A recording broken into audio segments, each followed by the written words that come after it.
right, good evening everybody and welcome to G.H. Miller Field. I'm Jay Elias. And I'm Kim Hostetler. And we're going to be your announcers for tonight's boys varsity soccer match. Your Forest Hills Rangers are going up against the Bedford Bisons. Now Kim, I was taking a look at the records, and as of the beginning of this week, the Rangers were undefeated with a record of 9-0-1. They are now 9-2-1, and the Bisons are 9-1-2. So this is a huge matchup for both teams. Both of these teams come to us as some of the elite teams in the Laurel Highlands, and we're going to see a very, very good match tonight. Yes, we will, and I apologize if I really don't talk too much because I'm announcing and also running the scoreboard. That's okay. So I have to watch those referees at all times. So. That's all right. You'll do a great job at both. And here we go. I have a feeling we're going to start off just a little bit slow. These two teams are probably going to fill one another out here, get an idea of what they can do and what they can't do. And as it goes along, I'm sure things will pick up and the pace will pick up a little bit. But as we've seen with many of these other matches, a lot of the time, the first few minutes take place between the 40 and the 40, just kind of trying to get an idea of what the other team is like and how they can press and get down inside that defense. And so far, we've pretty much seen that. They've kept the ball around midfield. Bedford with control right now, but the Rangers all around them with some nice defensive work, not letting them get anywhere inside there. You can see we pretty much have a lot of action happening already. Yes, actually, I have been running the scoreboard and doing the announcing for quite a few of the games here so far this season, and obviously I have seen wins the whole way through, and the boys look really, really good. So I'm wondering if these two losses this week might have an effect on them. I certainly hope it does not. I hope not. And right there you saw Bedford able to work the ball down deep inside Forest Hills territory. Forest Hills able to clear that quickly and starting to move the ball back down into Bedford territory. But so far both defenses have done a nice job, and we have no shots on goal. It's a beautiful night here in Sidman, Pennsylvania. Thank goodness the sun has set behind the Don Bailey Fieldhouse over here. Because let me tell you, in the beginning of the season, it was a bugger trying to, whenever we were down on the west end of the field. And it's hot on top of everything else. Agreed, especially in the press box with all these windows. It's a nice autumn evening. It's a beautiful evening. Now, I mentioned a little bit ago about how these two teams are among the tops in the Laurel Highlands. So far, Forest Hills has 58 goals on the season, and Bedford has 45. Forest Hills has 44 assists. Bedford has 38. So right now, Forest Hills is coming in with an average of 4.8 goals per game, and Bedford coming at us with 3.8 goals per game, which is pretty incredible. Did you do that math? That's impressive. Well, I was always good at math, Kim. I really appreciate you saying that. That is a joke, of course. Math was never one of my strong points. Thank goodness for Max Preps, right? Thank heavens for Max Preps, yes. Max Preps saved us on this when I pulled the stats from there. So I'll do the best job I can to give you the stats as we go through the evening. That was a great kick. And we have some pretty good ones here. Headshot there.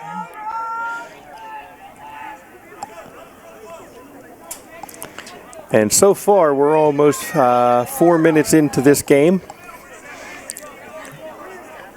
And neither team has really been able to press the ball to what I would call a shot on goal, anything down near the net. They got down there a little bit, but no shots on goal, no danger for either team. Goalies so far have had a pretty easy ride. Let's see how that goes. Yeah, the defense is really dominating here. How that plays out as the game goes on. Yes, sorry, I spoke over you. Defense is amazing so far on both sides. Both sides. And looks like Forest Hills with a throw in on the far side.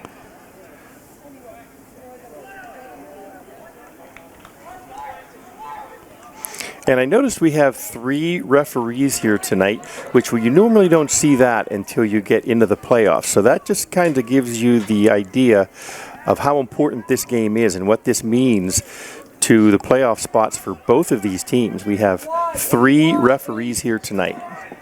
Oh, here we go. And let me tell you, I am thankful that the referees are wearing their bright yellow. Sometimes their jerseys sort of blend in with the players, and whenever I have to watch the referees at all times for any signal to stop the clock, sometimes it's difficult to see. So thank you, refs, for wearing the bright yellow. I would agree with you. I have kept the clock many times up here myself, and when they wear those dark colors, it's very hard to see them down on the field, and they don't like it whenever we don't stop the clock quickly. Correct. So I do appreciate the bright colors. It makes it much easier to see. And looks like that's out on Forest Hills. Throw in here by Bedford. And Forest Hills with a quick interception. I'm not exactly sure who that was down there. Might have been Caden Carpenter. That was Caden, got in there real quickly and broke it up. And Forest Hills has been able to pretty much maintain control. But Bedford doing everything they can to get that ball back and then move it back down into Forest Hills territory. No. And we have a whistle. Like a tripping. I don't know the proper terminology.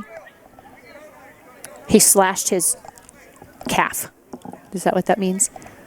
Hey, watch, there's a hornet above your head. I'm going to go with whatever you say, Kim. That sounds pretty good to me. There's a hornet above your head that's half dead. Thank you. All right, Bedford controlling the ball, pushing it down deep into Forest Hills territory. Looks like that came off of a Bedford player, so Forest Hills should have a kick. I believe the keeper for Forest Hills is Bryce Carroll. Bryce, a junior this year. And he chooses to go on the short side, closest to us, and let's see if Forest Hills can put something together and push that ball upfield.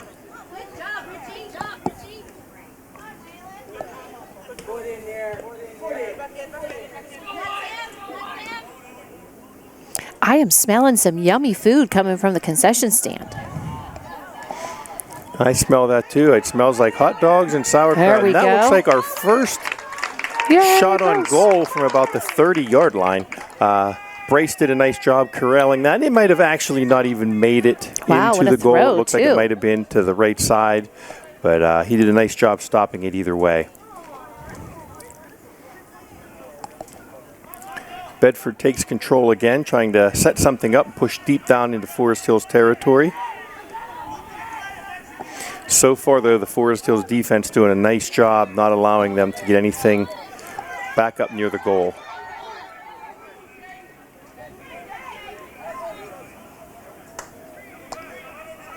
I had mentioned a little bit earlier about Forest Hills and their 4.8 goals per average per game, and Bedford with a 3.8 goals per average. We may not be seeing anything nearly that high tonight. I know Forest Hills started off the season against Chestnut Ridge with a huge win, 14-0. So wow. they score goals at a high clip, and they didn't stop there. They also beat Central Cambria 9-1, United 9-0. And Greater Johnstown 7-0. So they've had some high-scoring games. The way these defenses have been playing, I don't think we're going to see that tonight. And there's a nice stop by Bedford's keeper, Lane Myers. He's very easy to see down there in goal, Kim, with that bright pink on.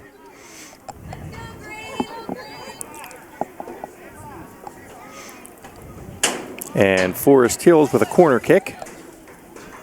Now, I'm just curious. Let's see if they can set something up in the center. Just a little too far. I'm just curious. And I am not a soccer person. My girls did not play soccer. But sorry, I'm watching the refs.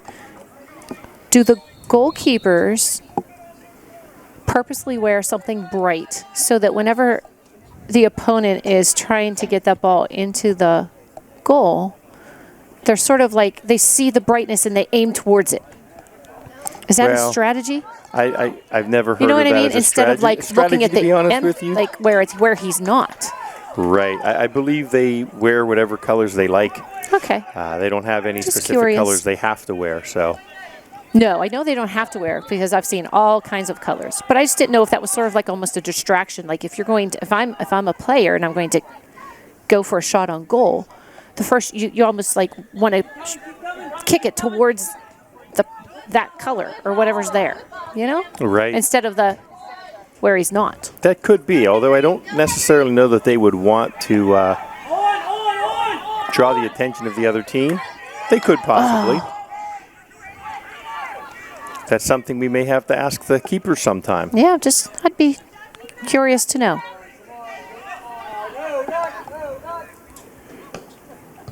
We're just under 10 minutes into this one. And again, so far we've only had one shot on goal for each side. Both balls handled nicely by the keepers.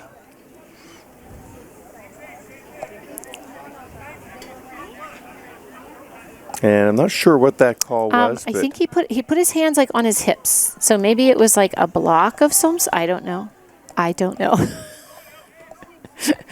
We probably really should have someone who knows soccer That looks like it came off of a green jersey, so this is going to be a throw-in for Bedford. And Bedford trying to center it up. Ooh. Bryce comes out of goal and nicely corrals that one in, and he chooses to give this a nice punt downfield. That ball's carrying the whole way down to about the 42-yard line of Bedford. So Forest Hill's down there fighting hard to try to keep control, and so far they have.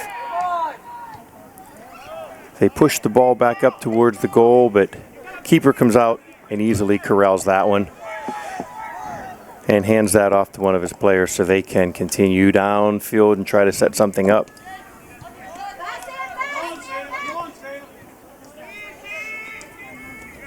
There's some nice footwork out there, There's a nice interception right there by Caden Carpenter. We see some fancy footwork heading into the middle, and no call on that one. I thought he may have been tripped.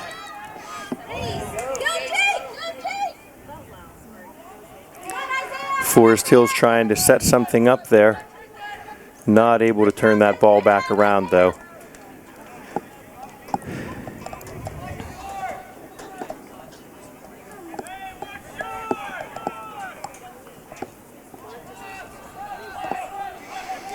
I talked a little bit earlier about some of the stats that we had.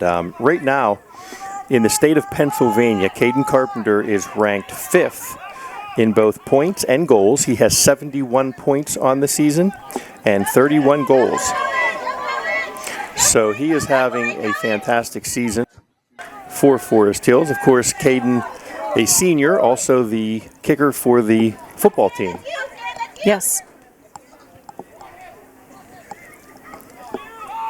While we're talking about state rankings, Jacob Singer is ranked 18th in the state for assists. He has 13 on the season so far.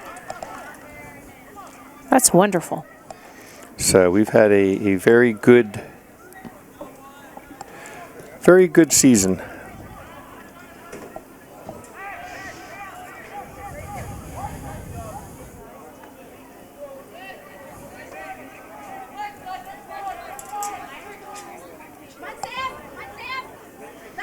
Now, Kim, we talked about state and how we were doing in the state. Caden is ranked number 1 for both points and goals for PIAA District 6.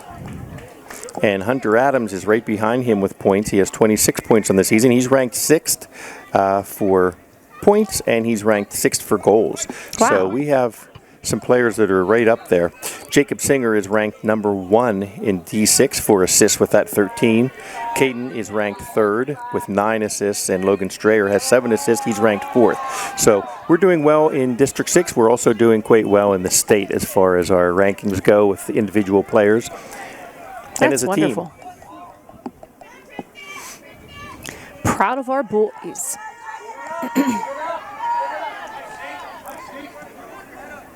Step feet. Go two. Oh, nice steal there. And so far, as we said earlier, there's no real shots on goal that were putting either team in danger of a goal, or putting the goalies in danger of a goal getting past them. And we have about 25 minutes to go here in the first half.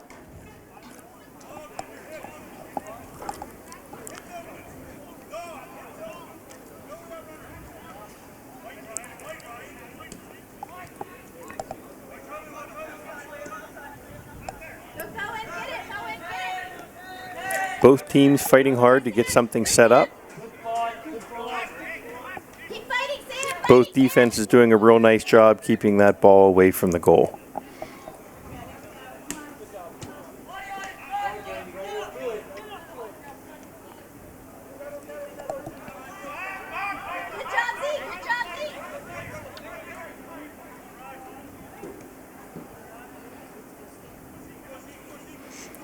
It'd be nice to see Forest Hills put something together and have somebody able to break free down the center of the field.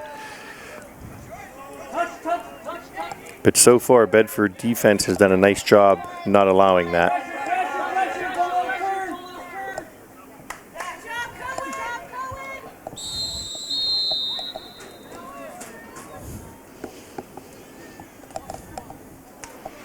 And looks like we have a Substitution, but we also have a throw in for Bedford.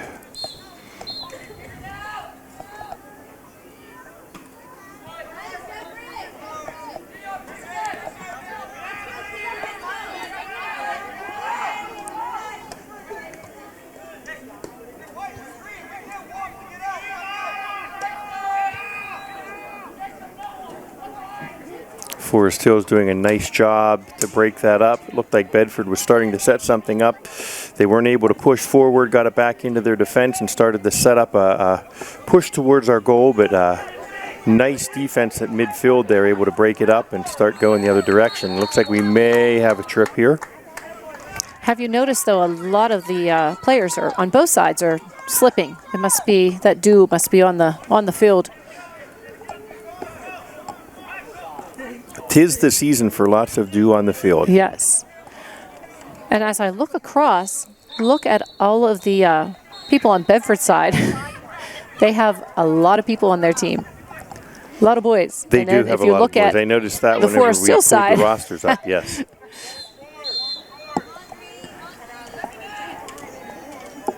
That's good to see soccer becoming popular here in this area. Oh, it has grown tremendously. For quite some time, though. We've had a soccer team for quite a few years. Sure. Boys and girls. AYSO, I know, is very popular in this area, and that Yes. probably is helping to keep these kids interested in Yes. playing the sport. And these boys that are playing right now, I am sure that the majority, if not all of them, have played in some sort of AYSO from the Sure. time they were very small. You can tell by the way they're handling the ball out there. Right, and most of them play on travel teams now, so they're playing almost year-round. Right. That's happening with just about every sport. I know most parents that I talk to, they travel all over the place year-round with whatever sport their Yes. son or daughter are interested in playing. So true.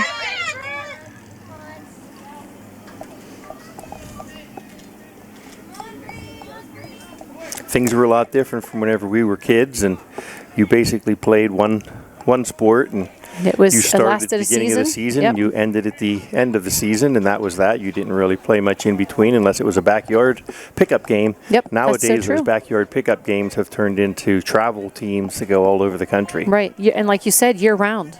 And sad to say, but if you don't do the year-round, you can't compete sometimes, you know? Right, and that's with every sport. Exactly. My daughter plays softball, and we actually just joined a winter league.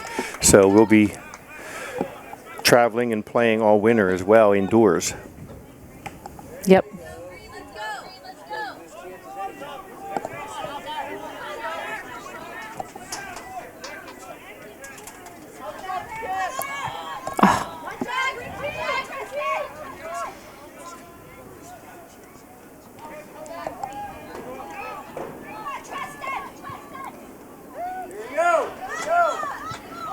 Forest Hills pushing the ball up near Bedford's goal. But again, we've talked about it all so far, Kim, for the first half of this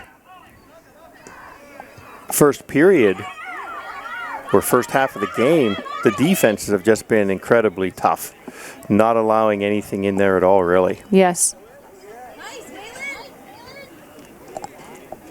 Every time it looks like one of the teams might have a chance, the defense seems to come through and keep that ball out of net.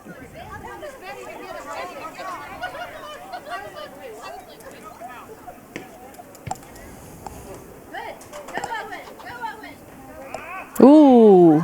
That was a had to nice hurt. header Yikes. at midfield there. I believe that was number 2, Eli Rudnick, doing a nice Yes, job a former keeping that student ball of from mine. getting down into our territory. A former student of mine, and now he has a beard. Go figure. Well, That's crazy. that happens as they get older. You taught him whenever he was in elementary school, so he probably did not have a beard then. No, but he did not. Not when he was in my classroom. As they get a little bit older, though, yes. It is neat to see the kids grow up and Oh, we were just talking accomplish. about that today. Many of my former students, I don't want to give my age away, but many of my former students are now working here in the district. yes, that's true. Same here. Same here. And I'm able to get a nice shot of that sunset, just absolutely gorgeous, as you had said earlier, over the Don Bailey Fieldhouse. We're able to get those all during football and soccer season. One of the prettiest sights in all of the Laurel Highlands, I've always said. I agree. I have many pictures of that view. Look at that red sky. That is gorgeous.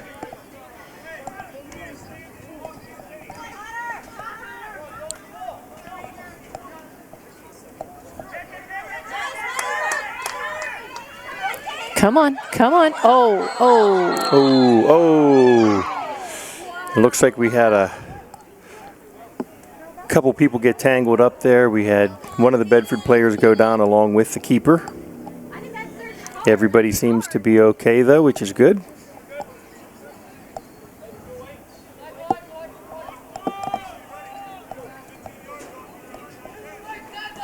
Now, Forest Hills, of course, has a turf field as opposed to a lot of the grass fields that soccer plays on. And I can't imagine sliding across this turf without pads on. Oh, I can't imagine.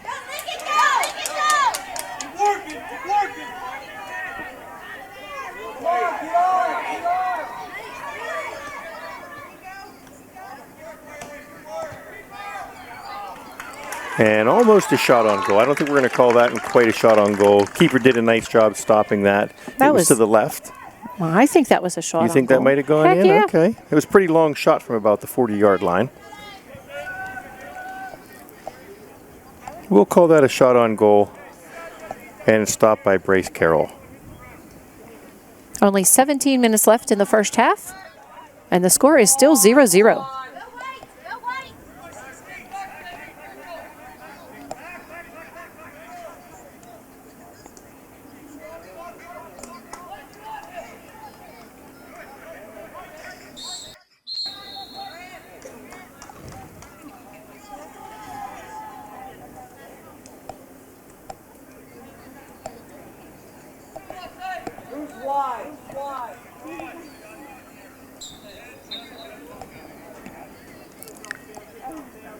And looks like we had a throw in there by Bedford.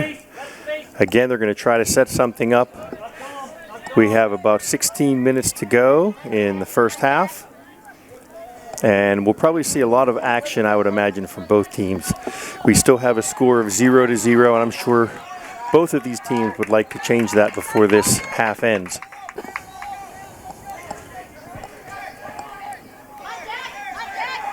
Bedford trying to get it centered up again. Forest Hills defense doing a nice job not allowing that to happen. As the ball comes right here in front of us out, and Bedford with a throw in. Going to try to make a move. Forest Hills again wisely breaks that up.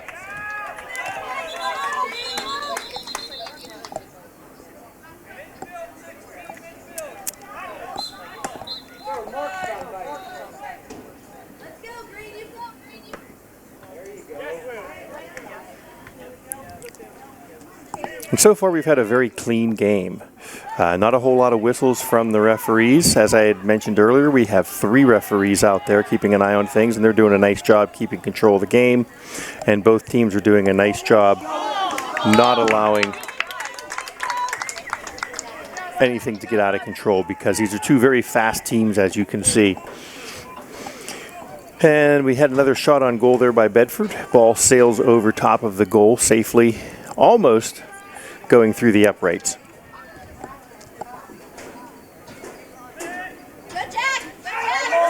Forest Hills unable to clear it. Bedford gets control again, trying to center things up. Forest Hills defense able to stop that, but I believe that was off of green. So we probably have a corner kick here by Bedford coming up.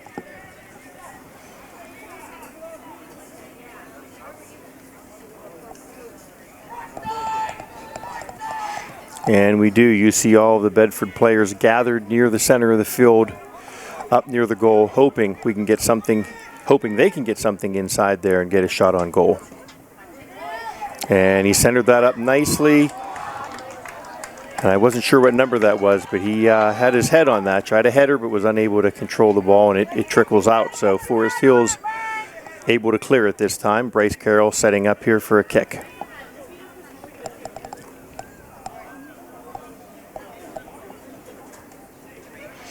And Bryce chooses to keep it close, see if he can get something set up with his midfielders.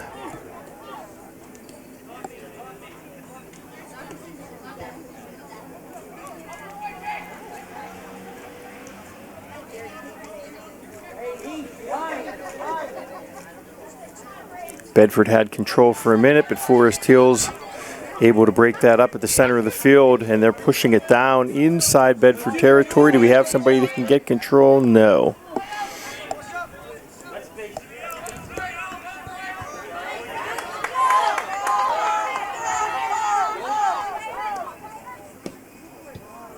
Go two! Go two!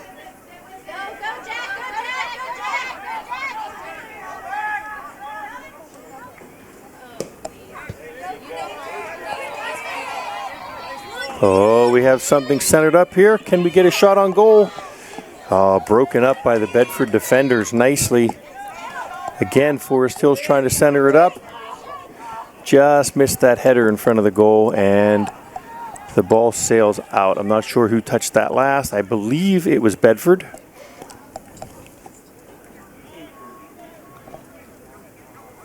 So we have a Forest Hills throw in, yes.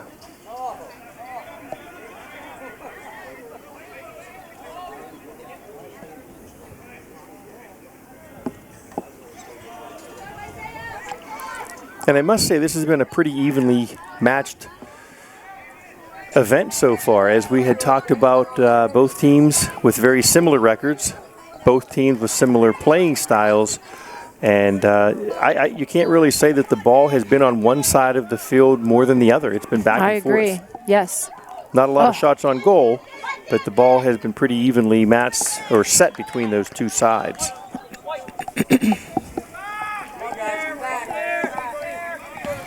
And Forest Hills unable to push that ball up to the center of the field.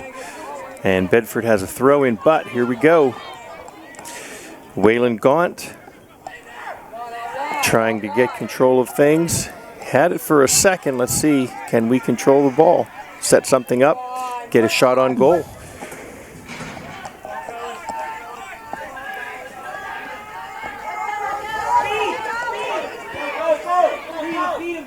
Not quite. Bedford able to get that ball down on the other side of the field quickly. Let's see if the Forest Hills defense can clear that again.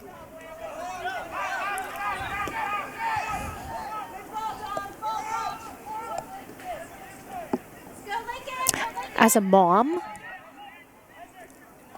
it makes me a nervous wreck whenever like two of them are fighting through the ball. I always think someone's going to tramp on someone else's ankle and it's going to snap.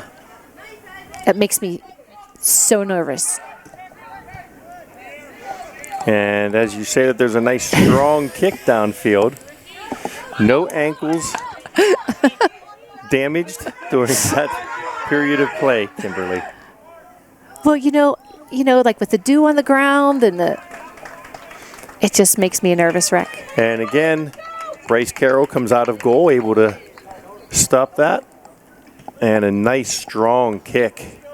He gets that across the 50 as it bounces up to about the 40 of Bedford side.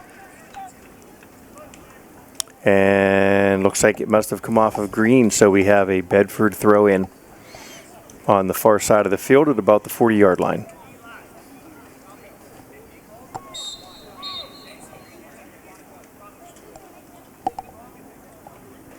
And as we approach the 10-minute mark of this one, as we had mentioned earlier, neither team really has had a strong shot on goal. Some distant shots, nothing up close. Both keepers doing a nice job keeping the ball out, and both defenses keeping a nice job of not allowing that ball too close to the net.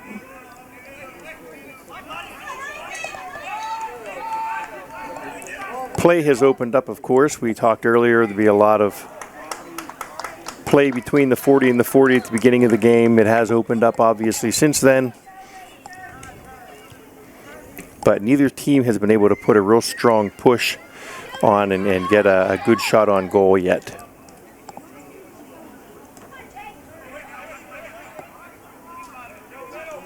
Go two, go two, go two, go two. And there's Waylon Gaunt coming across to break that up. Nice job there.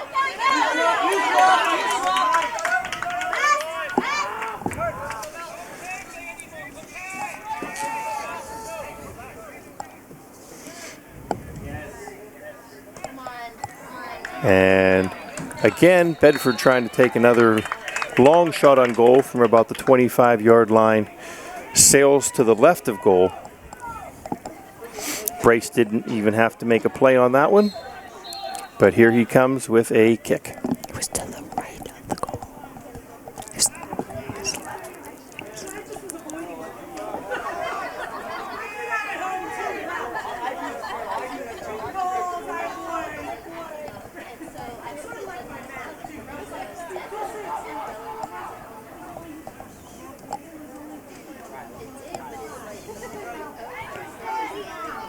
We have just 8 minutes left in this first half.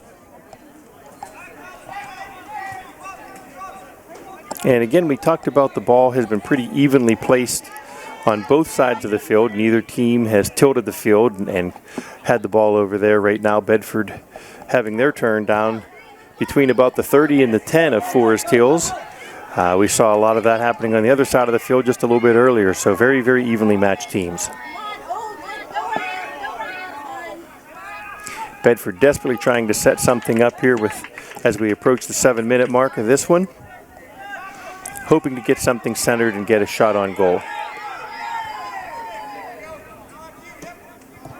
And Waylon Gaunt comes in and wisely breaks that up, does not allow Bedford to move that ball any closer to the center of the field. This allows Forest Hills defensively to set up.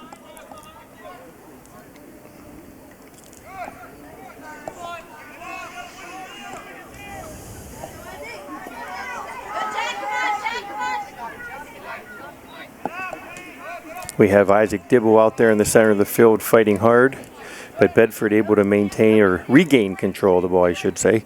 Regain control, and they're moving back down into Forest Hills territory.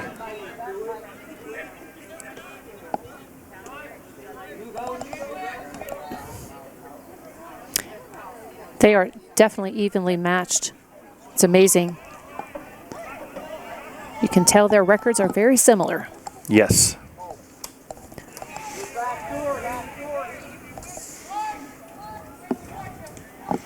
And so far, both leaders, Owen Schrock for Bedford, has been kept quiet, along with Caden Carpenter on the Forest Hills side. And both of those gentlemen are the leaders of their team with goals. Owen Schrock has 11, as we had said a little bit earlier. Caden Carpenter has 31 goals on the season. Owen Schrock leading the Bisons with goals, assists, and shots. He has 11 goals, 11 assists, and 56 shots on goal so far this season.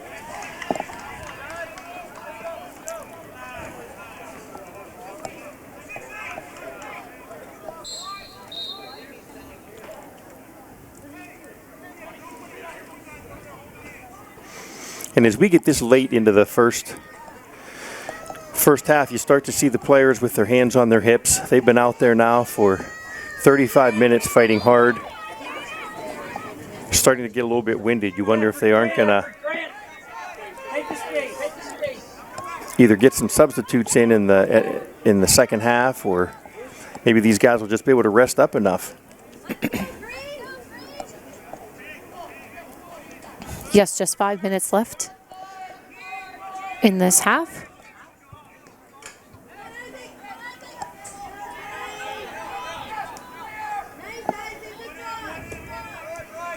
There hasn't been a lot of scoring, but that's not for lack of action. There's been a lot of action on the field, a lot of good footwork. It's amazing.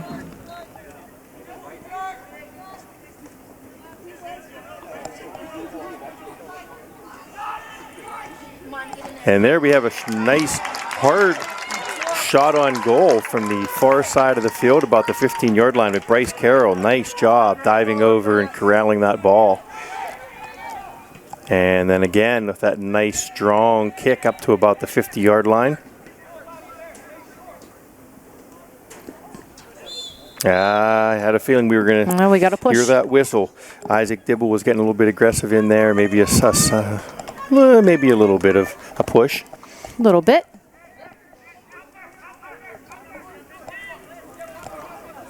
And that's going to give Bedford a free kick from about the 44-yard line.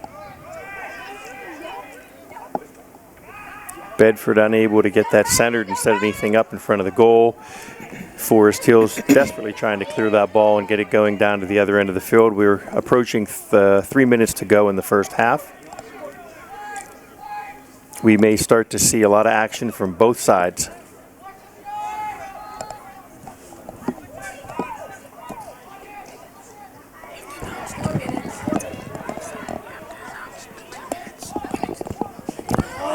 And wow, Bedford doing a really nice job getting that ball centered up. That was number 42, Grant Kuntz. He put that ball right in front of the net. Bedford just did not have anybody there to get a hold of it, and we have a player down. Looks like it might be Bryce Carroll. I'm not quite sure what happened. I saw the ball go in front of the net, and I followed it across the field. I did not see anything happen in there, but Bryce is on the field right now, and they're calling for the trainers to come over. Oh, he's getting up.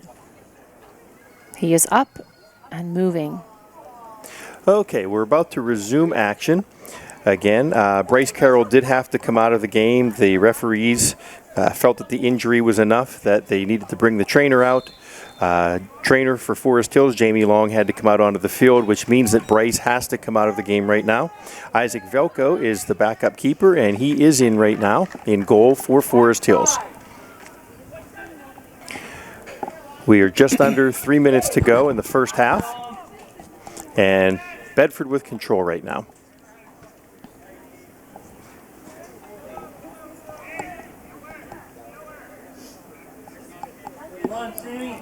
Little throw in there by Dominic Elbis, trying to get that ball to the center of the field. Forest Hills doing a nice job getting it clear out there to Braden Brewer.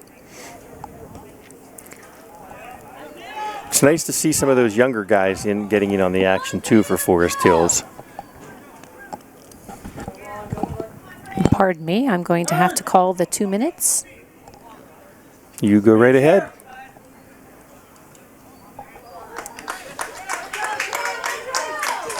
Two minutes left in the half. And Kim's doing double duty here tonight. Ooh. She is the Little bit of a push announcer there. for TV, and she is also the announcer for the field. So you'll hear her calling 2 minutes, and then she'll do the countdown from 10 seconds on. As Forest Hills doing a nice job pushing that ball into the center of the field deep in Bedford territory. But we have a whistle, and looks like we're going to have a free kick for Forest Hills. Not exactly sure what happened, but we're going to see a kick coming up here right now. Looks like we have Caden Carpenter setting up at about the 19-yard line, getting ready to kick that ball, as he has done all season long, both for soccer and football. Here we go.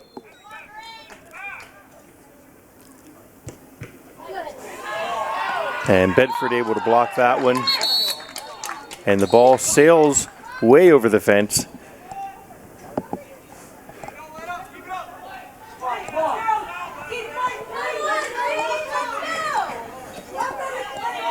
Okay, we have 1 minute to go in this one. Bedford keeper sending that ball out past the 50-yard line. And I would imagine with 1 minute to go, both teams would love to have a shot close to the goal. We have 40 seconds to go. And Bedford setting up at about the 32-yard line to kick this one. And I imagine he's going to put this as deep as he can into Forest Hills territory, and he does. Down there around the 20, Forest Hills breaking it up nicely. Looks like that was off the head of Waylon Gaunt and out. But again, Bedford unable to push that ball down through. Forest Hills 10, defense is tough. 9, and 8, here's that 10-second countdown. 6, I'm going to get quiet. 5, 4, 3, 2, 1. And that's the end of the first half, everybody. We have a score of Forest Hills 0 and Bedford 0 in this very tight match between the Bedford Bisons and the Forest Hills Rangers. We'll be right back after this.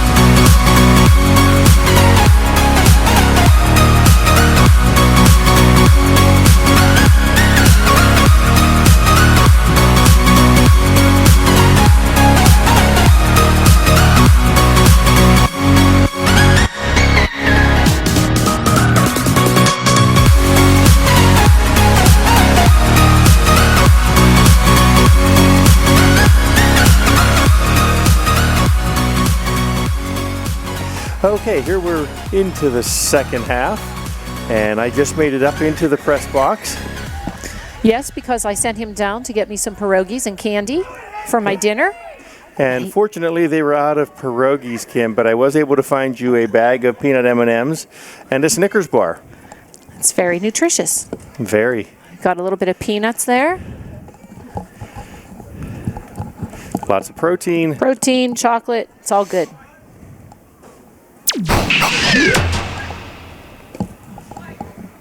And so far in this half, we started off the same way we ended the first half. A lot of play back and forth between the two teams.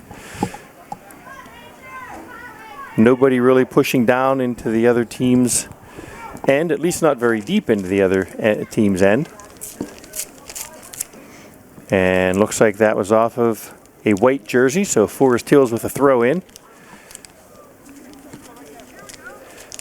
Trying to push that ball upfield, but Bedford intercepts it and reverses field. And we start off with a nice stop there. Looks like we still have Isaac Velko back in goal. I was just going to say that. I wonder how Bryce Carroll is. So Bryce is out right now. Hopefully he's okay. Again, we're not exactly sure what happened. The ball went across in front of the net. It didn't look like anybody had a clear or a clean shot at the ball, and Bryce went down. So not exactly sure what happened, but hope that he's going to be okay. At this moment, doesn't look like he's going to return into the game, though. So we have Isaac in goal.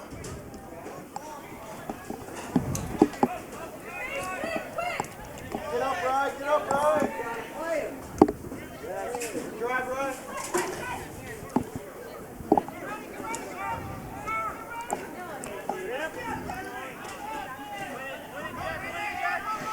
And Forest Hills trying to push that ball up the other end. Caden Carpenter unable to get anything happening, but we aren't giving up. We're fighting hard and doing everything we can to push that ball down there.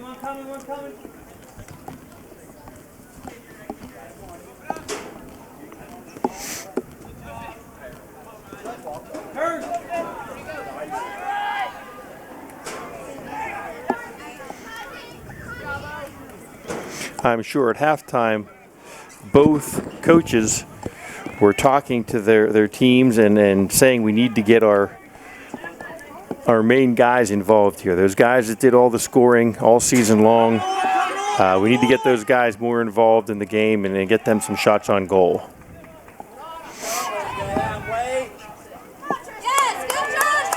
And Forest Hill's doing a nice job breaking that up down in the corner of their own end. And getting it right back up to midfield. Bedford unable to do anything with it, so we have a Forest Hills throw in.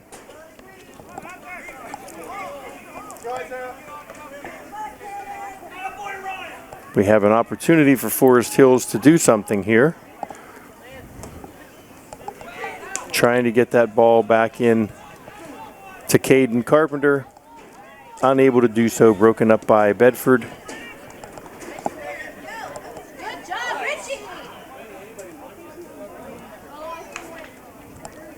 And just unable to get it over the heads of the Bedford defenders. They were able to get that ball back into midfield. Out on Bedford, throw in by Forest Hills. Here we go.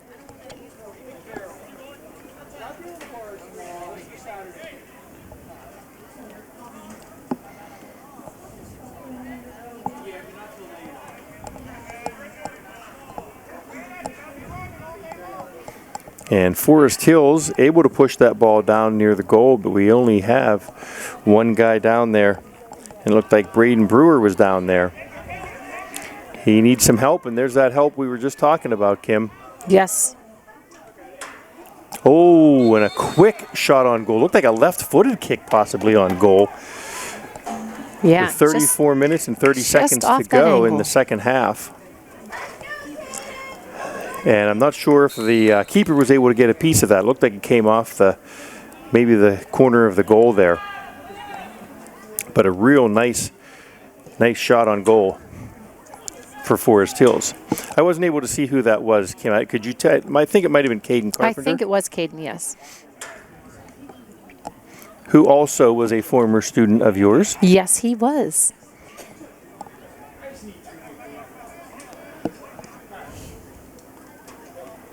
Like I said, it is. It's great to see these kids grow up. And they do. And Caden doing a nice job getting a hold of the ball. It's at midfield. Passing that across, I believe it was to Jacob Singer, who put it back in front of the goal and just nobody there to get it. I think he was looking for a header and just couldn't get anybody. But Forest Hill is putting a lot of pressure on Bedford right now, and wow. Again, I think that was Caden who just took a shot from about the 15-yard line. Looked like another maybe possibly left-footed kick just wide of the goal.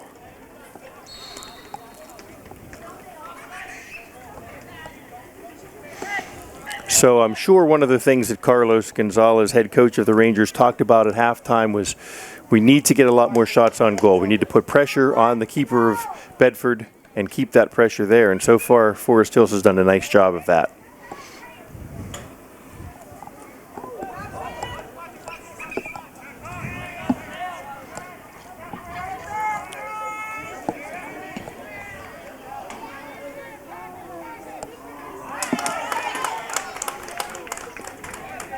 And Bedford with a little shot on goal there, handled nicely by Isaac Velko. And Forest Hills quickly turns things around, and they are deep into Bedford territory. Trying to get something set up, fighting hard in the corner. Looks like we have Caden down there. A little push, nothing called though. And there's Eli Rudnick at the center of the field with a nice header. And that ball goes out, I believe, on Bedford. Forest Hills with a throw-in.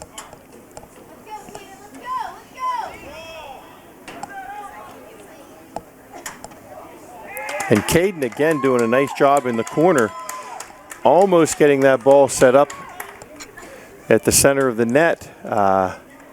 Blocked by Bedford. Wisely blocked by Bedford, I would have to say, because I have a feeling that one the may body have on that one.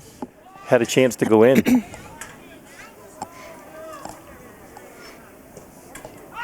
And there's that corner kick. Forest Hills trying to get something set up in the center. We have a chance.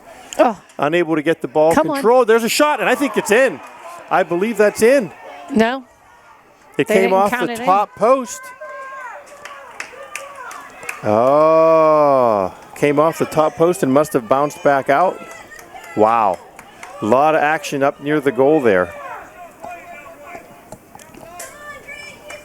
Go for it, Ryan. Wow, that was crazy. I'm not exactly sure how that ball did No, no, not no. go in, Kim. And here we are at the other end. And Isaac Felko doing a nice job coming out of goal. Able to stop that ball and then put it back up to the 50-yard line. Look at Ryan.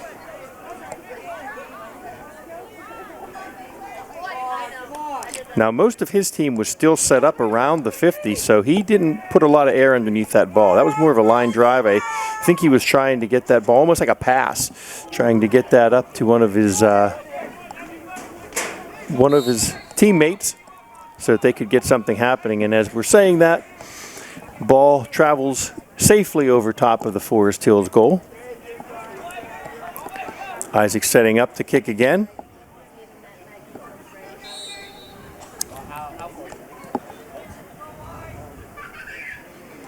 This time he chooses to go short and let his teammate set something up.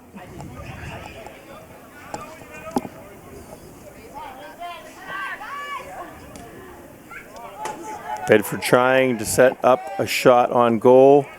Ball goes out. I wasn't able to see which foot that was off. I believe that was off of a white jersey. So that should be, and it was. That's Forest Hills ball. Yes, it is. So let's see what Isaac chooses to do. We're just under the 30-minute mark. 30 minutes to go in this game.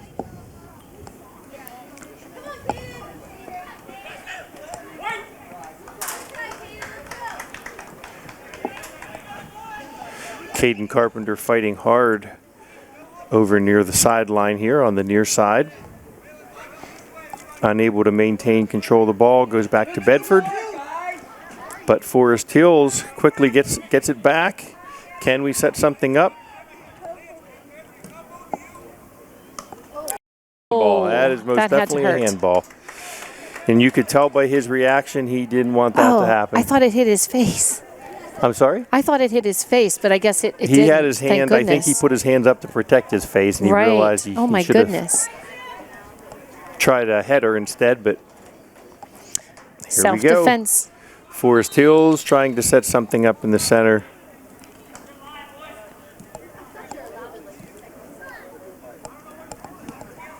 I'm not exactly sure what he called, but the ball goes over to Bedford.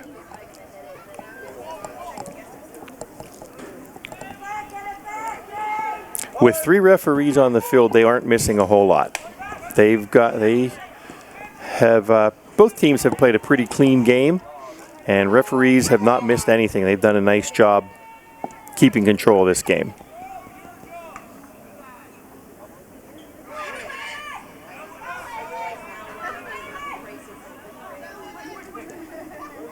And Forest Hills with an opportunity.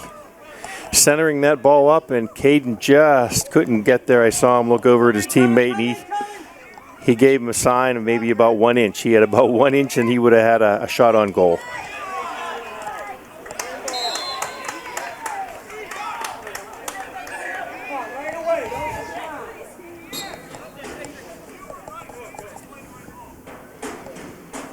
And looks like we're going to have a Forest Hills throw in.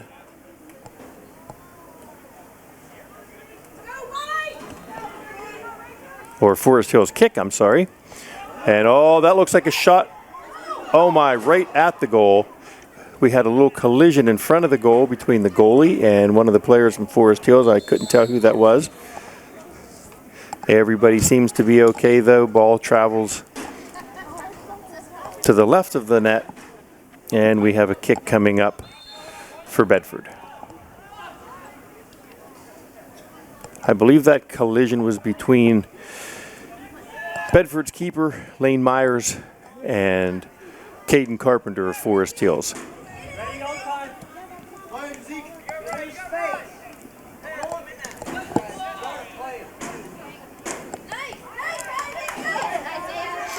Now, Kim, in the first half, it seemed pretty evenly split between Forest Hills and Bedford on both sides of the field. The second half, though, feels like Forest Hills has had the ball down in Bedford territory a lot more. Yes, they've definitely had more possession the second half. And now Bedford with a little push down into Forest Hills territory, but I believe that came off of a Bedford player. Maybe not. Nope. Must have been off of Forest Hills because we have a corner kick on the far side of the field coming up for Bedford. Yes, we do. And 15 minutes of this half has already ticked away.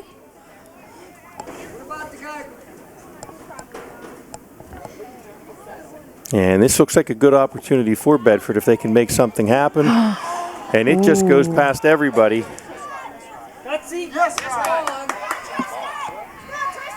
And the first guy to catch up to that's number 36 for Bedford, Ryan Kovac.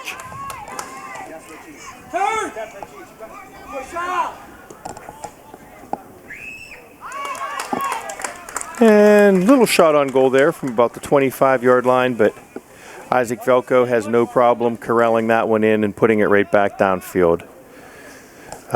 Forest Hills unable to control the ball, though, giving Bedford another opportunity.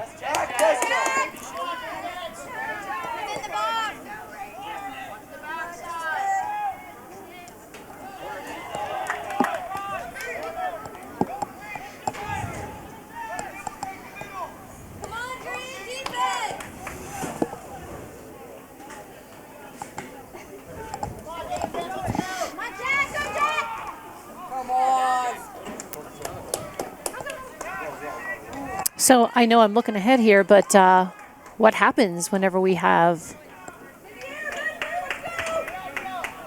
0-0 at the end of the game? We've got, I believe we go to overtime. A 10-minute intermission. I believe it's a 10-minute overtime and then, for the first period. Yes. Or the first overtime. And then we see what happens from there. And the Bedford that one's in the parking lot. Just kicked that one out of the stadium. He came out of goal and chose to kick that out into the parking lot. So that went over everybody's head. Giving Forest Hills an opportunity to set things up in front of the goal, but the keeper again comes out and able to stop anything from happening. It looks like we have two balls on the field. Okay, I see one's out on that side, and we have one over on this side. We have a Forest Hills throw-in on the far side of the field.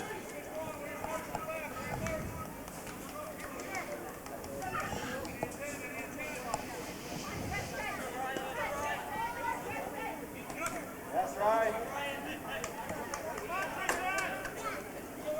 Press Owen. Forest Hills again trying to get something set up. Let's see if they can push that ball deep down into Bedford territory. So far they cannot, though. Go for it. Come on, don't stop on it.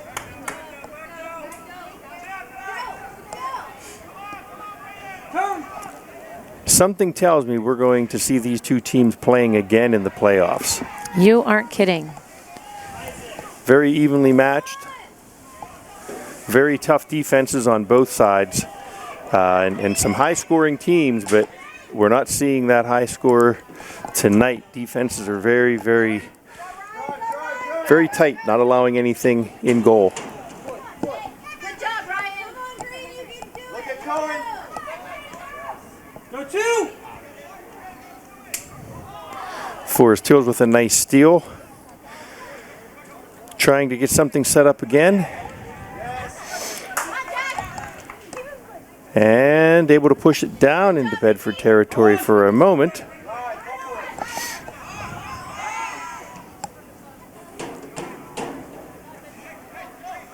And looks like we're going to have a Bedford throw in on the far side of the field at about the 15-yard line.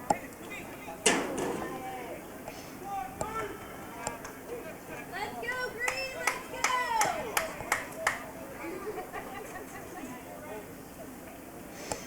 go. And you may be able to hear the Forest Hills fans down there cheering on their team.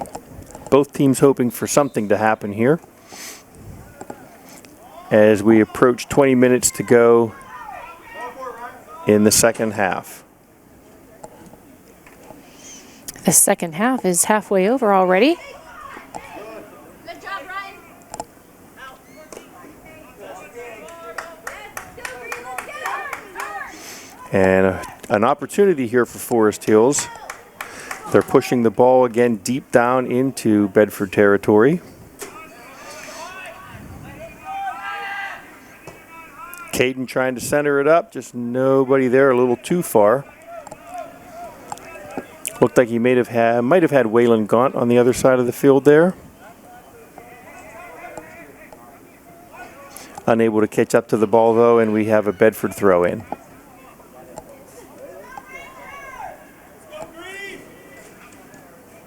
Come on, Jack. Go, Jack. Who's wide? Who's wide?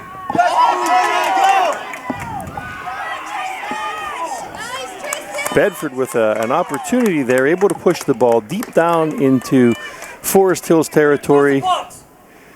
And I'm not able to see who that was, That but was Tristan- Forest Hills Tristan did a Roberts, nice I job believe. breaking that up. One coming.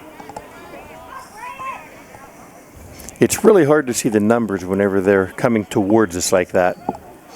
When they turn around, those numbers stand out nicely, but when they're coming towards us, hard to see the numbers.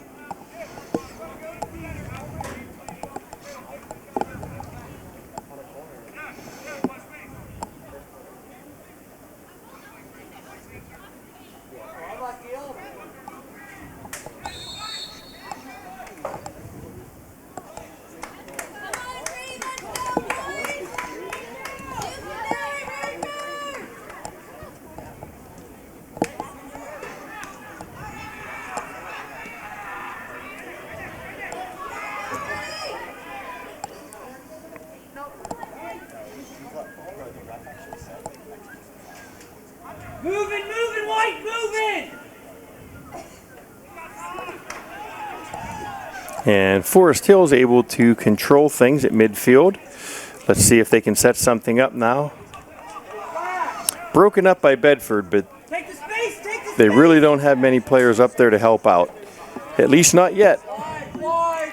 Trying to get that ball deep into Forest Hills territory. Preston, behind.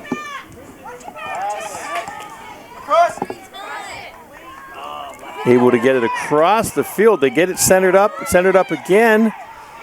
And that ball goes in. 18 minutes and 19 seconds to go in the second half.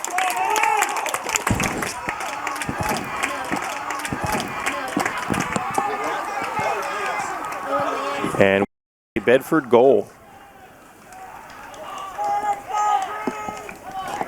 Bedford goal scored by Owen Lance. Stay wide, defense. And I believe that goal was scored. We heard Mrs. Hostetler say that was scored by number 28, Owen Lance, junior for Bedford.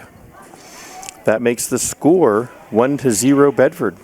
And Forest Hills comes right back, almost getting that ball set up, and keeper just able to get That over was there so and stop close. it. A lot of action taking place near the net all of a sudden on both ends of the field. Behind you, Tristan.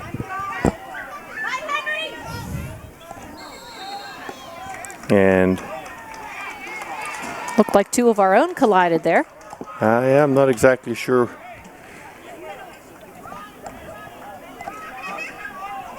what that call was.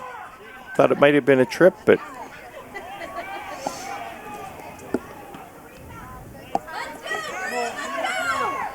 and I'm sure with Forest Hills seeing that 1-0 score at this point, they're going to be pushing that ball hard onto the other end of the field when they get the opportunity. Come on,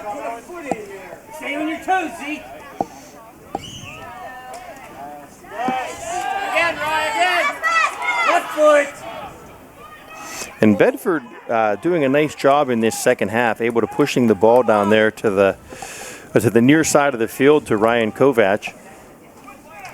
And I believe that's who set that last goal up, or the only goal, I should say. He set that goal up for them. Ball was passed over to this side, able to center it back up, and Bedford with an opportunity, and they took advantage of it, giving them a 1-0 lead.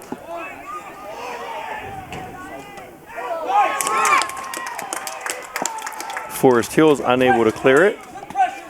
As we were just talking about Ryan, he got in there and he blocked that one. So here we go with a throw in, and he gets a header on that one to stop it. He's been in the middle of the action here for the past few minutes.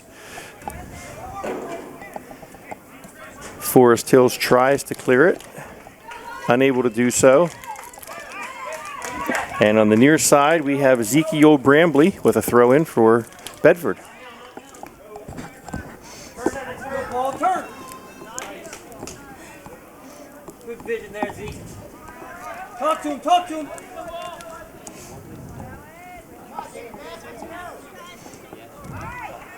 And as we had mentioned earlier, Kim, both coaches, I'm sure, talked to their teams at halftime because we've seen a lot more of both Owen Schrock and Caden Carpenter. And looks like that ball was saved. Bedford still keeping it deep in Forest Hills territory.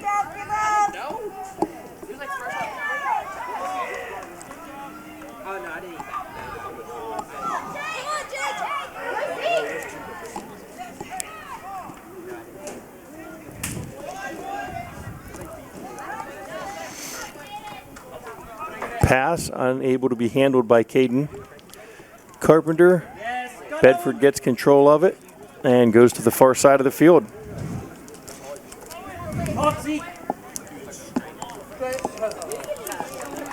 Keep talking.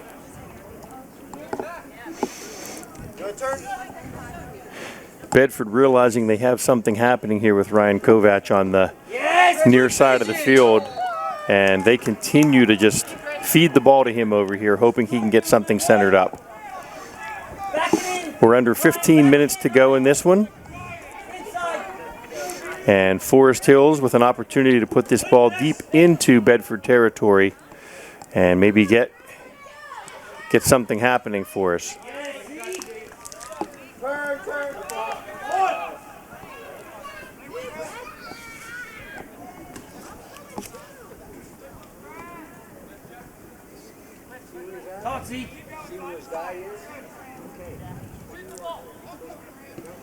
Good take. Owen Schrock working the center of the field there, handing that ball over to Zeke Brambley, who takes a shot on goal, goes a little bit high. Isaac Felko out for the kick, and he chooses to keep it close.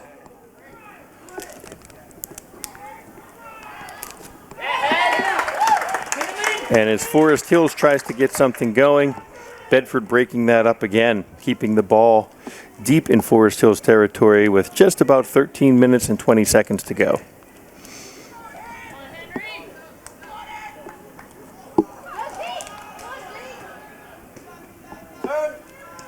Yes. And just like Forest Hills was keeping the pressure on Bedford at the beginning of this half, Bedford now keeping the pressure down on Forest Hills as the game winds down with under 13 minutes to go.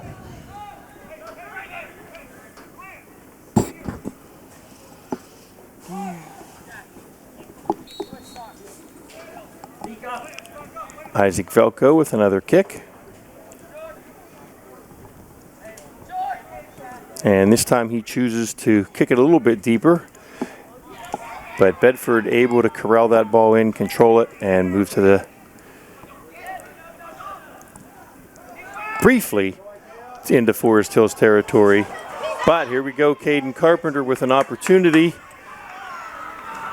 He was taking on all three of the Bedford defenders down there by himself.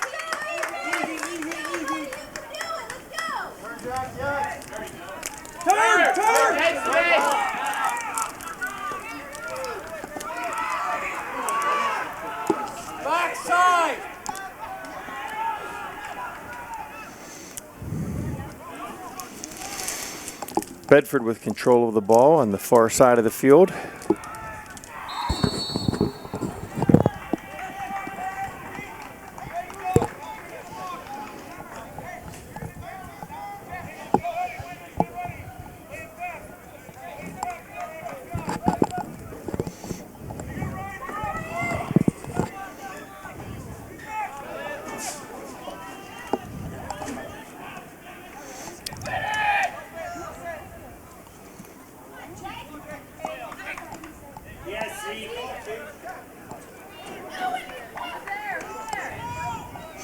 All right, Forest Hills with another opportunity, getting the ball deep into territory. Caden Carpenter with the shot on goal, and there it is.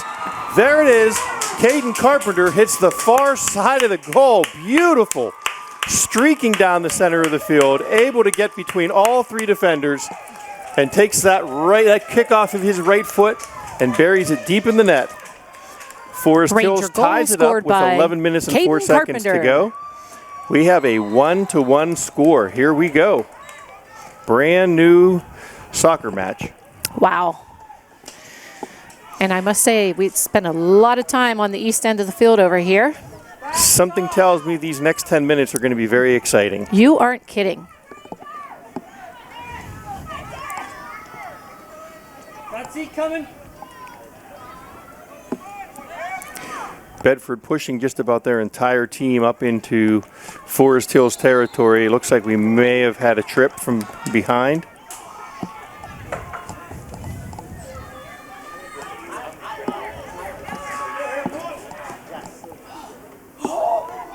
For Bedford with an opportunity, but Forest Hills keeper Isaac Velko doing a beautiful job getting that ball and just getting it over the top of the net. Just but tipped it right over there. because he was unable to control it, Bedford has control of the ball here. And here comes that corner kick from the far side of the field. Bedford set up across the center. Let's see what happens. They're going to keep it close. Isaac doing a nice job coming out of goal. Able to push that up. Forest Hills with control. Here we go. Let's see. Can they? They sure do. Wow. Streaking down the far side of the field. Unable to control it, though, because those Bedford defenders said, we're going to stop that right there, and they put that ball out on the far side. We should have a throw-in for Forest Hills coming up right now.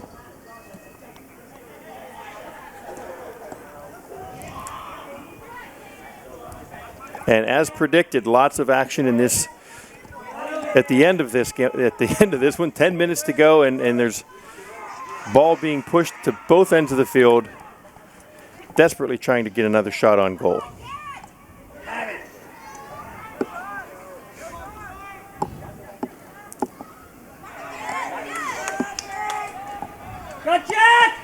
I don't think we could have asked for a better game to broadcast, Kim. I hear you.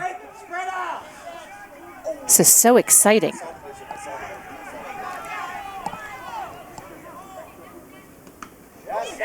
Caden trying to reverse field. He does. Oh my goodness. He does so, but there's a whistle.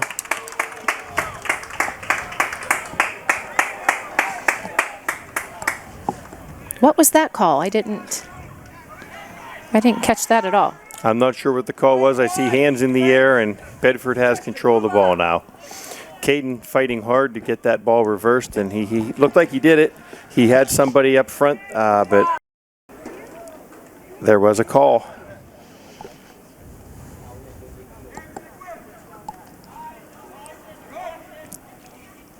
And Bedford going back to the formula that got them that first goal. Coming across to Ryan Kovac, trying to get something centered up for Bedford. It worked before, but this time Isaac Velko able to control it. And he goes with a high kick up to about the 40. Jacob Singer unable to control it. Goes back over to Bedford.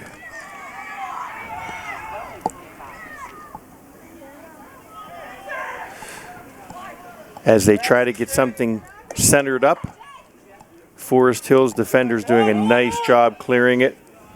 Moving for him, moving for him. Yes. Stay wide.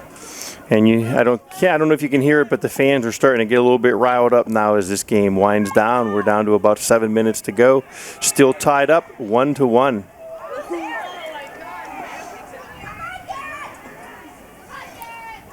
We predicted a close one, and we have a close one. We're now under 7 minutes to go. Bedford with control of the ball down in Forest Hills territory.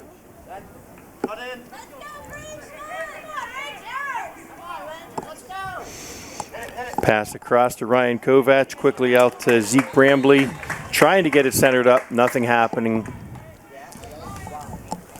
Ball goes to the side of the net on the near side of the field.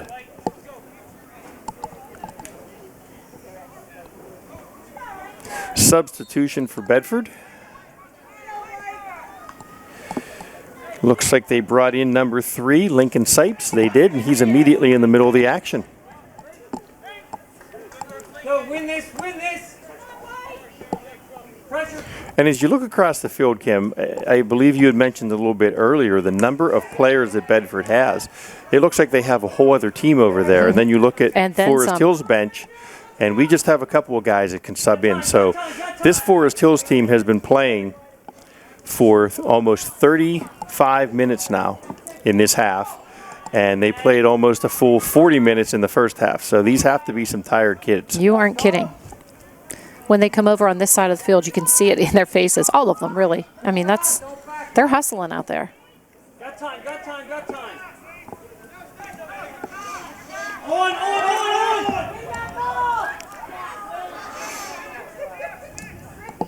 As I look down in the crowd and then I look out onto the field, it's almost like we have a tale of two cities. Everybody in the crowd here pretty well bundled up with their fall and their winter gear on, some with hoodies up over their head. And then you see the guys out on the field playing real hard, sweating with short sleeve shirts and shorts on.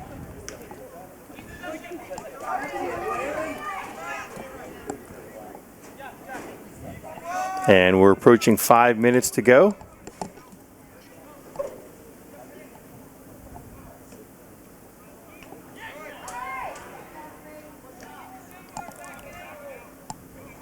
Both teams fighting hard to try to make something happen.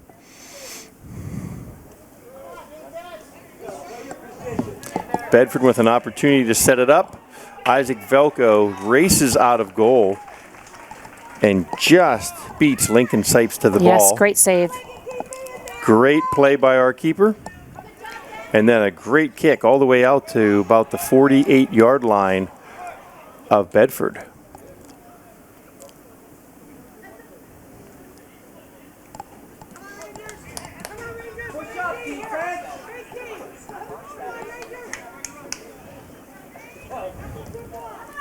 It seems like it's been forever since that ball has been down on the other end of the field. Forest Hills defense doing a fantastic job back here, along with Isaac Velko in goal, able to keep the ball out of goal. He has really worked hard down here in these past 5 minutes or so. Yes, he has. Forest Hills just unable to get the ball past the 50 and get over into Bedford territory. We need to get one more good press on with about 3.5 minutes to go. And see if we can get that ball in goal. May have an opportunity here with a Forest Hills throw-in. I believe that was Jacob Singer throwing that ball in. Yes. And a nice deep kick down there to Caden Carpenter,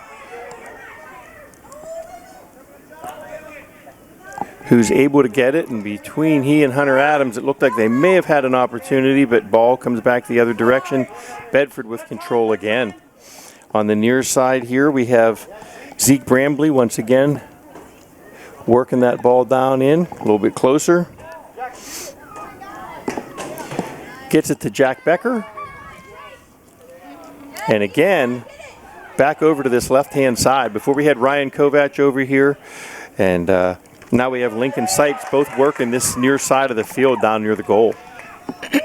We are getting close to that 2-minute mark.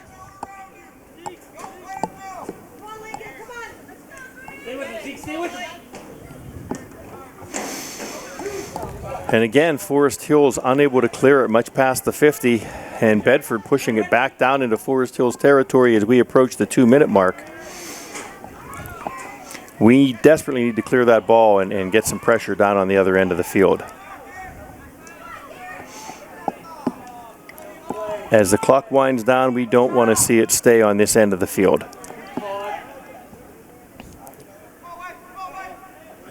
Got Jack. Got 2 minutes. Henry.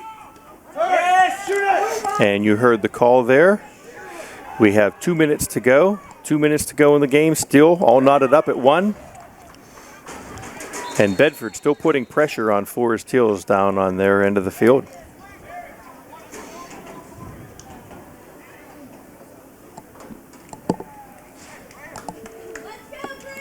Clock winding down to about 1:30. Looks like a Bedford throw in. And Bedford with another substitution. Lincoln Sipes is out. Looks like Ryan Kovac is back in. So they've been keeping those fresh legs on this near side of the field. And they keep feeding the ball down here. And then they're able to try to center it up. And here's that plan once again. Just a little too far. Ryan unable to catch up to it. And it looks like Forest Hills is going to have a kick out of the goal here by Isaac Velko. Let's see how deep he puts it. He just chooses to keep it up close. We have 1 minute to go. Just under 1 minute to go. Forest Hills unable to get the ball out of their own end.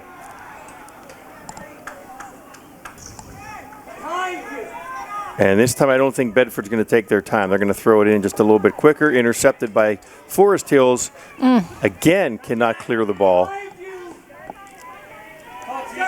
Kim, I think at this point, if it was me, I would just kick that ball as hard and far as I could if I was Forest Hills to get that out of there. Just clear it. Because we don't want to keep this ball down on our end of the field. I would get it out of here as quickly as possible. And just let it end in a tie and give us an opportunity to set something up. 10, and Hunter Adams 9, with a block 8, there. 7, 6, 5, 4, 3, 2, 1. And Isaac Velko wisely just holds on to the ball. No sense trying to kick it back out with a couple seconds left. And this one comes to I don't know what to set. I don't know what to set. The second half comes to an end. We are all tied up 1-1.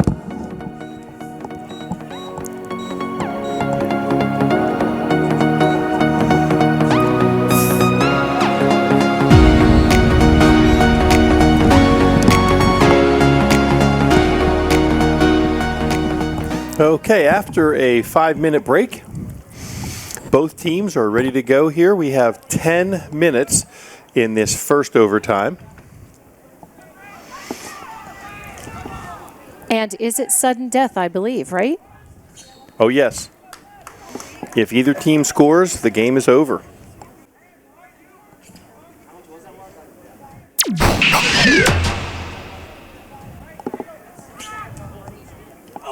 Oh, my goodness.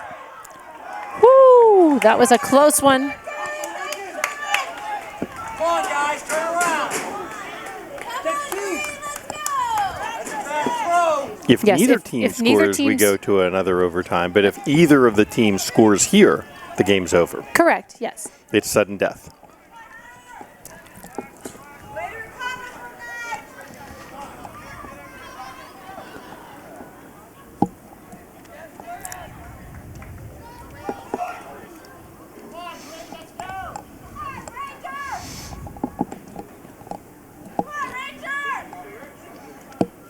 And so far, this overtime has kind of gone the way the second half did towards the end. A lot of play down in deep in Forest Hills territory. Bedford trying to get it centered up, and they do. And again, Isaac Velko doing a fantastic job as in goal, able to stop that one. Lincoln Sipes is over here on the near side for Bedford, and he did a really, really nice job centering that ball and getting them set up with an opportunity there to score. Yes, and Bedford has been controlling the ball so far. They have had a lot of control of the ball. Now Forest Hills has an opportunity as that one went out on Bedford. Let's see if they can move this ball downfield. There we go. Heading into overtime, Kim, I would definitely say Bedford has the advantage. Oh, wow, a lot of contact down here on the near side. No call. And Forest Hills has an opportunity with a corner kick. I take that back, a throw in. Throw in.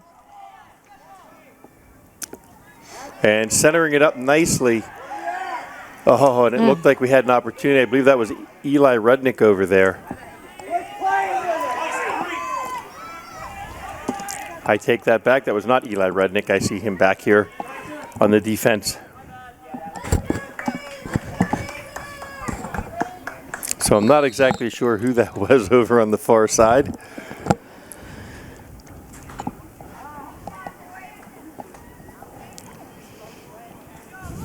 Just under 7 minutes left in this 10-minute overtime.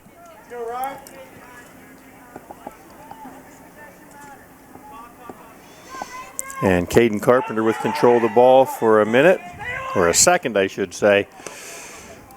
Bedford tries to clear it out, but Forest Hills puts it right back down into the end. And looked like Zeke Brambley wisely kicking that ball out and clearing it so that Forest Hills could not set something up, because it looked like Caden was about ready to get that ball centered up.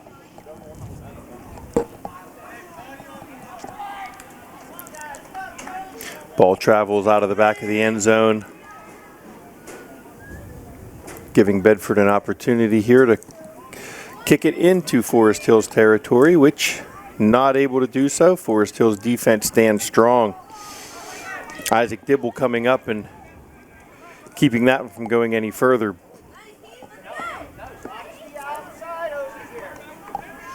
But for the moment, Bedford gets control again. As we get deeper into this game, it looks like Bedford's going to have the advantages. We talked earlier about the number of players they have over there. So they're able to substitute in and out freely, where Forest Hills just does not have the players over there, as you can see across the field, to sub in. So our players are been playing, like we said earlier, the entire game, unable to sub players in, giving Bedford that advantage as this game gets deeper and deeper. Oh, here we go. Here we go. Oh my, Caden just unable to get a foot on that ball. The keeper able to get it and put it right back out. Bedford on the march again.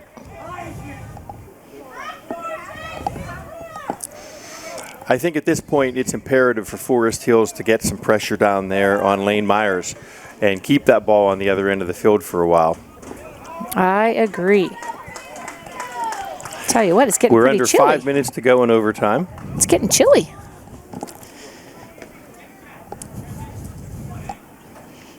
Get up, right, get up, right. Why?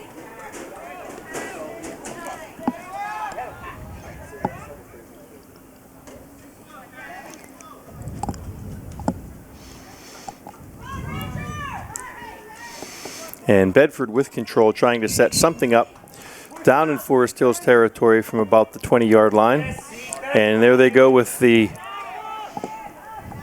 over to the near side to Ryan Kovacs. That's been their bread and butter tonight so far. He was unable to get that ball centered up again. It looked like it was off of Green, which should be a corner kick for Bedford.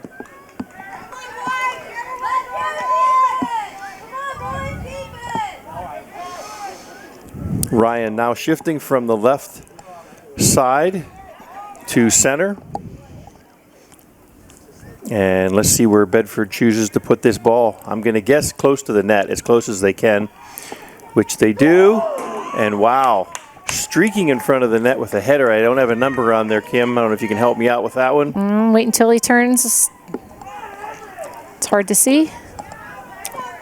It looked like that was number 15, Owen Schrock for Bedford. He had an opportunity there. Unable to get that header into the goal. Uh-oh. Okay, Forest Hills doing a nice job again with defense. First defender missed it, second defender came in, able to save it. And they wisely get that ball over the defenders of Bedford and able to get it down into Bedford territory. Caden Carpenter with some help down there. Looks like it came off of a white jersey. It did. Jacob Singer with that throw in for Forest Hills. unable to get it up near the goal, though, and Bedford reverses field. They're heading back down into Forest Hills territory with about 2 minutes and 30 seconds to go in overtime. Still knotted up at 1-1, obviously.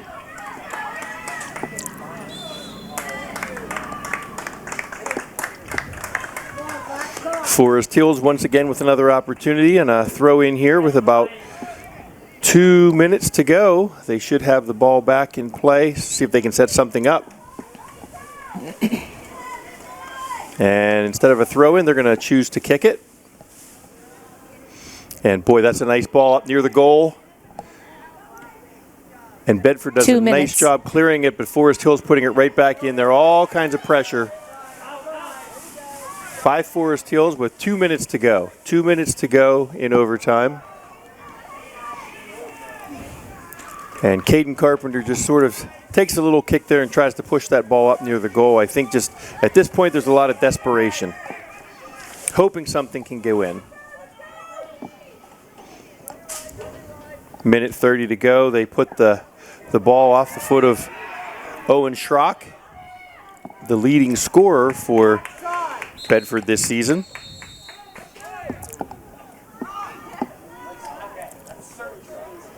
Ball on the far side of the field. I don't believe this is a corner kick, though. It should be a throw in.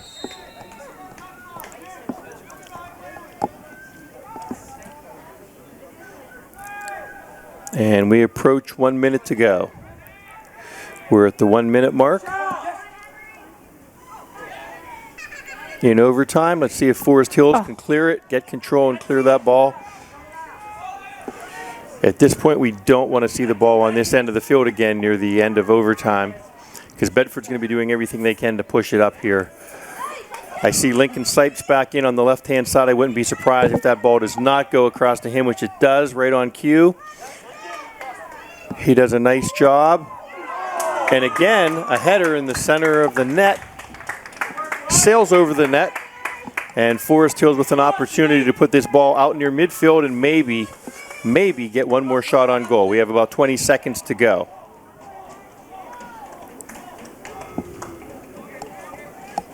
One thing's for sure, we want to see them clear it. We don't want to see that 10, ball back down in 9, Forest Hills territory. 8, We're under 10 7, seconds to go. 6, 5, 4, 3, 2, 1. And Forest Hills defense again doing a beautiful job down there. Able to clear the ball with just a couple seconds left to go. And we're going to go into a second overtime, all tied up at 1-1. Now we have a 2 minute break. And right after that 2 minute break, we're going to have a 2 minute break. We'll have minutes of play. Correct. All right, that 2 minutes is up, and here we go for our second overtime. Still tied up 1-1. Both teams will be pushing hard as they switch sides in this second overtime. Hopefully this is going to be the lucky side for Forest Hills. Although it looks like Bedford has control of the ball early on here in this overtime.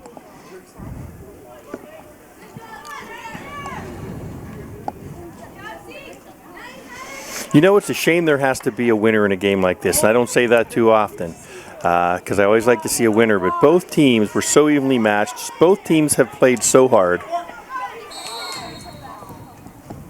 And looked like he motioned that there was a push. I'm going to guess that was on Forest Hills, which there should be a free kick here.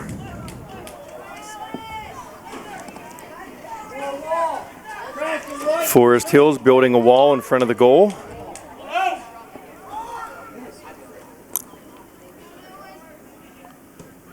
Bedford puts it off the foot of their leading scorer, Owen Schrock, who puts it through the uprights. But it sails above the net.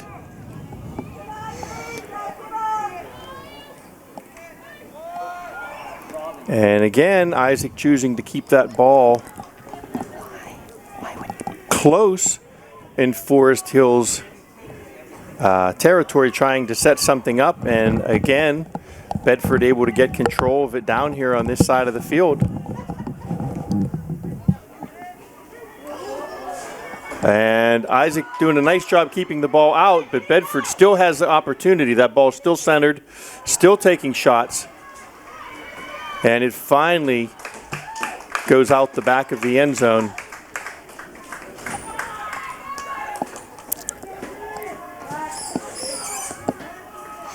And looks like Bedford has a corner kick coming up here. Lots of opportunities for them down here, but so far, Wow, that was crazy. the Forest Hills defense has stood tall, not allowing anything in. What an awesome game to broadcast.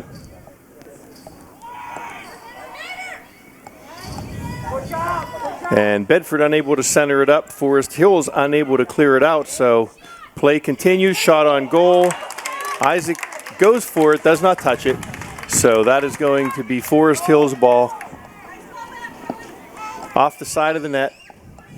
And let's see if he chooses to kick this one deep or keep it close.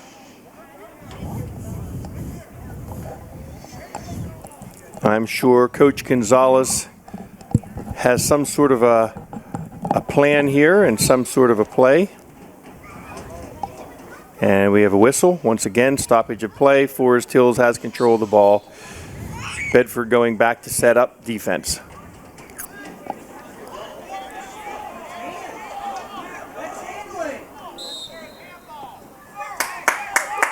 I take that back. I'm not sure if the referee changed his mind or if something else happened there, but now the ball is coming back down to the other end of the field. Any idea what happened there? No. He said it was a handball. Just a ref was early and overruled and timeout.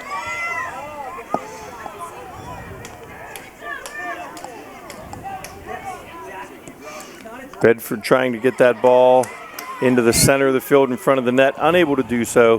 Forest Hills clears it with a long kick onto the other side of the field. We're under 6 minutes to go in this one.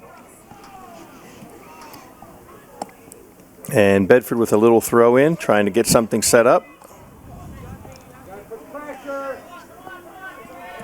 Owen Schrock all by himself in the middle of the field. Nobody came out to challenge him. Bedford passing that ball nicely. And looks like they were able to, Forest Hills was able to clear it, throw in for Bedford.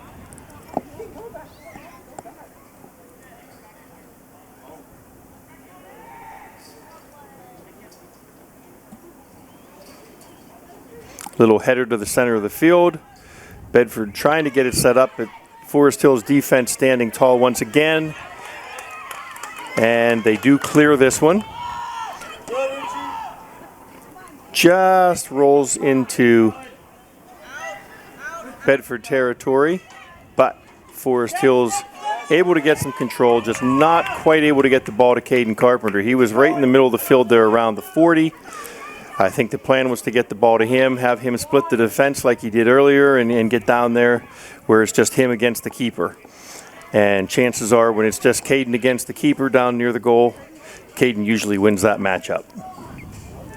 Unfortunately, Bedford able to clear it and get control of the ball again as we approach the 4-minute mark in this second overtime.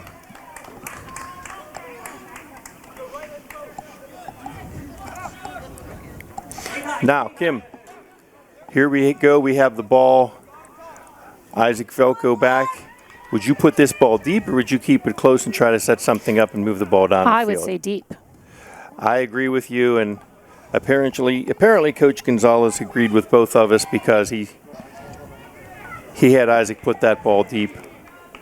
Get it out near the 40, but Bedford again gets control. Forest Hills not able to push the ball down into Bedford territory at all in this second overtime. And it could have to do with how tired they are. They've just been playing, like we said, the entire game. As we approach the end of this second overtime, we have some tired boys out there. Yes, we do. You figure, by the time this is all done, they've been playing 100 minutes.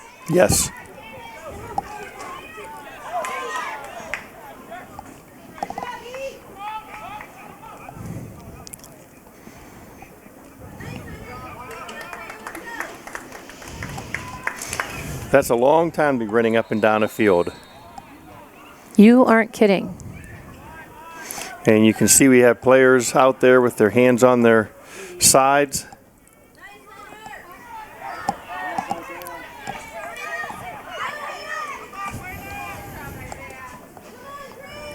Bedford doing a nice job passing that ball around, keeping the ball over here in Forest Hills territory. Forest Hills desperately trying to get that ball cleared and get it down into Bedford territory and get a little push on here, hoping for another chance for a shot on goal.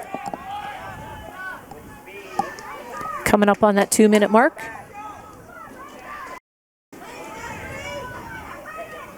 And then I believe it goes into a shootout if we end up with a... And we had a couple players get tangled up there at about the 29-yard line. Looks like that call was against Forest Hills. Bedford with an opportunity here.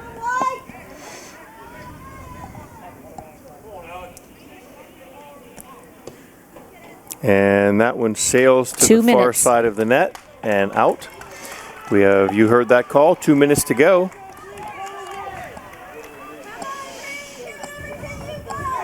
And again, Forest Hills kicking out of net. I would try to put this ball as deep as possible. We have Caden Carpenter just on the other side of the 50. If he can get a hold of it and get downfield, that gives him an opportunity to score.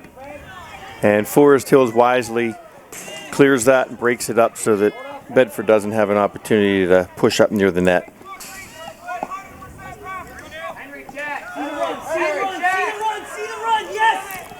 Bedford with a throw in here.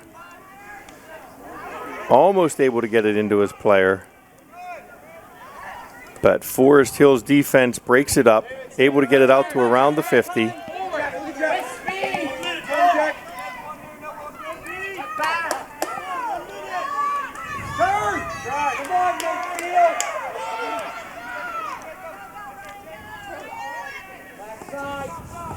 Bedford able to keep it in and trying to set something up with under 1 minute to go. They get the ball to the center.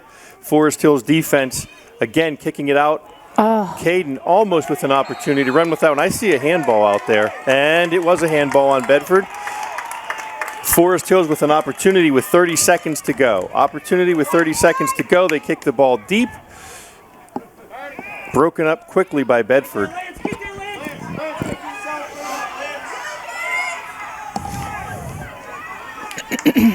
We talked about how tired these players are, and you can see it. Forest Hills just unable to put any sort of pressure at all on Bedford. 10, at this point, I think I would 9, just clear that ball. 8, 7, 6, 5, 4, And 3, 2. You heard the countdown. 1. Now what? I do believe it's a shootout.